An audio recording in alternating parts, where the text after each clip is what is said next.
dori să te întreb ceva.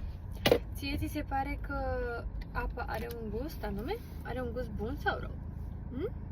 Mie mi se pare că apa este gustoasă în funcție de unde, în funcție de resursă. În funcție de unde e.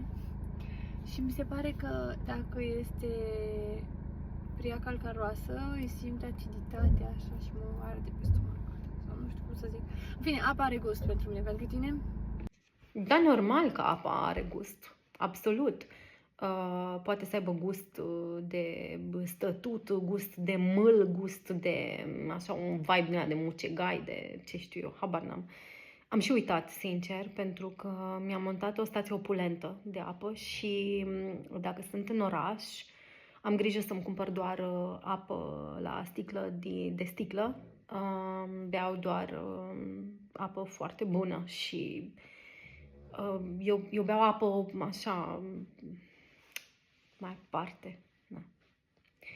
Nu reușesc să beau altfel de apă, sincer. Îmi provoacă așa urticarie.